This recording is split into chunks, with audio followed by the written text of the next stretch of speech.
시청자 여러분 안녕하십니까, 신하부루입니다. 자, 최근에 여기저기서 대차게 깔고 있는 스마트폰 아이폰 16이 여러분들 다 잘 알고 계실 것이라고 생각을 합니다. 자, 맥세이프도 빠져버리고 GPU 코어 수도 줄고 카메라 개수도 줄고 카메라 인물 모드도 반쪽짜리가 돼버리고, 자, 손떨방도 너프되고 뭐 이런 여러 가지 안 좋은 점들이 너무 많아서 저도 지금 사용을 해보고 있습니다만 추천을 하기 어려운 제품이라는 것이 사실이라고 생각을 합니다. 자, 그러던 중에 이런 생각이 좀 들었어요. 자, 아이폰 16e의 가격이 99만원, 거의 100만원 돈입니다. 근데 사실 100만원이라는 예산을 가지고 스마트폰을 구입한다고 했을 때 대체할 수 있는 제품들이 꽤 있다고 생각을 하거든요. 오늘은 16e 그돈씨 특집으로 16e를 구매할 수 있는 돈으로 구입할 수 있는 스마트폰 3가지 추천해드린 시간을 가져보도록 하겠습니다.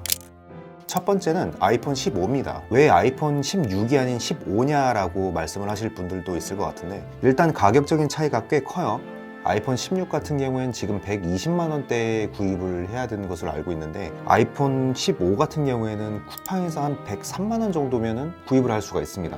그러니까 한 4만원 정도 차이가 나는 거죠. 아이폰 16에서 대거 빠진 기능들이 15에는 대부분 많이 들어가 있어요. 일단은 첫 번째로 카메라를 좀 말씀을 드리고 싶은데, 일단 초광각 카메라가 탑재가 되어 있죠. 그래서 초광각 사진을 찍을 수 있다는 게 장점이고, 이것보다 훨씬 더 큰 게 바로 인물 모드의 차이입니다. 16e에서 인물 모드는 사람만 잡을 수 있어요. 사물이나 동물 같은 경우에는 촬영을 할 수가 없고 사람만 촬영을 할 수가 있는데, 15 같은 경우에는 사람이 아닌 뭐 동물이나 사물 같은 경우에도 인식을 하기 때문에 인물 모드의 활용성이 훨씬 더 좋습니다. 두 번째는 이미지 센서의 크기가 좀 다릅니다. 아이폰 16e의 이미지 센서 크기가 2.55분의 1인치인 것으로 알고 있는데, 이 크기가 제가 알기로는 아이폰 12에 들어갔던 센서 사이즈로 알고 있거든요. 그 반면에 아이폰 15 같은 경우엔 1.56분의 1인치 센서로 알고 있거든요. 센서의 크기 자체가 차이가 꽤나 많이 납니다. 그런데 이 카메라의 이미지 센서라는 게 크면 클수록 화질도 좋아지고 노이즈도 없애주고, 그 다음에 뒷배경을 흐리게 해주는 효과도 굉장히 강해지고 여러 가지 장점들이 있기 때문에 아이폰 16e에 비해서는 카메라 성능이 훨씬 더 낫다, 저는 이렇게 말씀을 드리고 싶어요. 그 외에 뭐 센서 시프트 손떨방에 들어갔다던가 뭐 액션 모드나 시네마틱 모드를 사용할 수 있다는 거, 16e에 비해서 15가 가지는 저는 장점이라고 생각을 하고, 전반적으로 카메라 부분에서는 15가 좀 더 낫다라는 게 저의 개인적인 생각이고요. 그 다음으로는 좀 결정적인데, 맥세이프가 탑재가 되어 있습니다. 사실 아이폰이 가진 기능들 중에서 애플 유저들의 만족도와 실용성이 가장 높은 기능 중 하나가 맥세이프라고 생각을 하는데, 16e에는 맥세이프가 없는 반면 15에는 맥세이프 기능이 있기 때문에 이런 부분이 정말 차이가 크다고 생각을 하고, 디스플레이 부분에서도 다이나믹 아일랜드의 사용이 가능한 부분이나 밝기 차이도 있어서 애플 인텔리전스를 필수적으로 사용하실 분들이 아니라면 전 충분히 사용할 만한 가치가 있다고 생각을 합니다. 그리고 만약에 애플 인텔리전스도 사용을 하고 싶다면 아이폰 15 프로 모델도 지원을 하기 때문에 추가되는 비용을 잘 생각해서 충분히 좋은 결정을 내릴 수 있는 요소가 있다고 생각을 해요. 두 번째는 갤럭시 S25입니다. 만약에 24였다면 추천드리지 않았을 거예요. 그런데 이번 갤럭시 25의 경우 플러스나 울트라가 아닌 일반 모델도 충분히 구입할 만하다고 생각을 합니다. 가격은 쿠팡 기준으로 256기가 모델이 106만원이어서 7만원 정도만 추가를 하면 사용을 할 수가 있는데, 갤럭시 S25 기본 모델을 추천하는 가장 첫 번째 이유는 바로 AP입니다. 자, 삼성도 그렇고 그 다른 회사의 안드로이드 회사들도 그렇고 다른 건 몰라도 AP 성능에 있어서만큼은 애플을 이길 수가 없었어요. 차이가 굉장히 많이 났었고, 1년 전에 나왔던 S24만 하더라도 일반 모델, 플러스 모델, 울트라 모델 이렇게 3가지가 있다고 했을 때 울트라 모델에만 스냅드래곤을 넣어줬죠. 자, 일반 모델에는 엑시노스를 넣어줬기 때문에 성능 차이는 더더욱 벌어졌습니다. 근데 S25는 좀 달라요.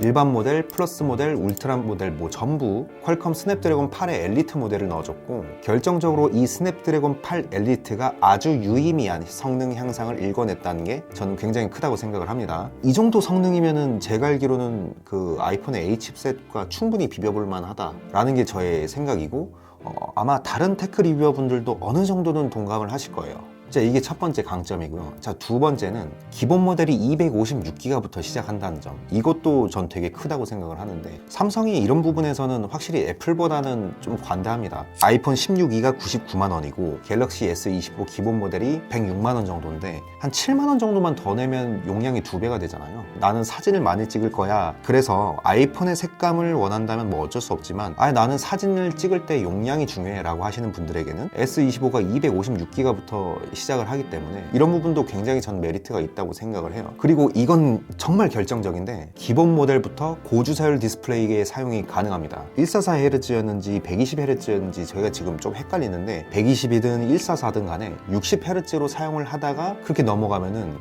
일단은 그 체감되는 그런 눈의 편함이 다르기 때문에 사람들이 정말로 좋아하는 기능이거든요. 저도 마찬가지고요. 아이폰 16E는 뭐 당연한 거지만 프로모션이라고 불리는 고주사율 디스플레이를 지원하지 않습니다. 그 반면에 갤럭시 S25는 기본 모델에서도 고주사율 디스플레이를 지원을 하기 때문에 디스플레이 부분에서도 갤럭시 S25가 가지는 강점이 많다 이렇게 말씀을 드리고 싶고, 이렇게 정리를 해보다 보니까 자, 카메라도 성능 괜찮죠. 그러면 AP 성능도 많이 좋아졌죠. 그리고 고주사율 디스플레이도 들어가죠. 이제는 S25 기본형 모델만 해도 꽉 찬 형태의 육각형 제품이라고 저는 생각을 해요. 그래서 아이폰 16E를 대신해서 구매해도 충분히 만족할 수 있는 제품이지 않을까라는 생각에서 두 번째로 갤럭시 S25 기본형 모델 추천드리도록 하겠습니다. 자, 세 번째는 저의 개인적인 사심이 좀 담긴 제품인데 아이폰 13 미니입니다. 저 같은 경우에는 아이폰 13 미니를 쓰고 난 뒤에 단 한 번도 스마트폰을 바꾸지 않았어요. 그 정도로 너무 좋았거든요. 일단 이 제품을 추천드리는 이유는 당연하게도 미니 특유의 크기와 그립감입니다. 16E와 비교했을 때 26g 정도가 가벼워요. 실제로 이 정도면 손으로 이렇게 들었을 때 꽤나 큰 무게 차이를 느낄 수 있습니다. 애플에서 더 이상 이제 미니를 출시하고 있지 않기 때문에 2025년에 내가 작은 스마트폰을 쓰고 싶어 라고 한다면 13 미니 말고는 구입할 수 있는 제품이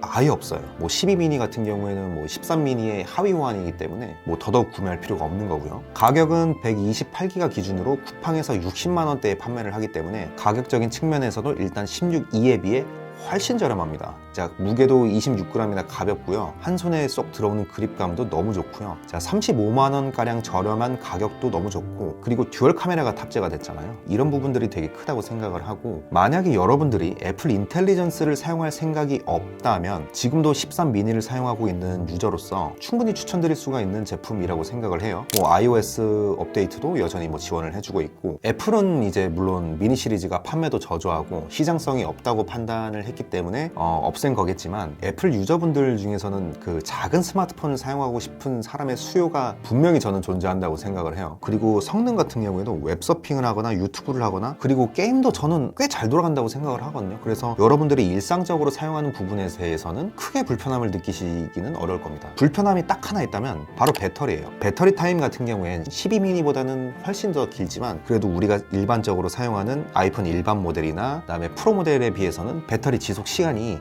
다소 짧은 것은 사실입니다. 그래서 만약에 나는 애플 인텔리전스를 사용할 생각이 별로 없어, 그리고 배터리 타임이 조금 줄어드는 대신에 한 손에 쏙 들어오는 그립감을 원해, 요게 괜찮다고 하시는 분들은 아이폰 13 미니 저는 지금도 충분히 사용할 만한 가치가 있다고 생각을 해요. 그래서 아이폰 13 미니도 추천드립니다.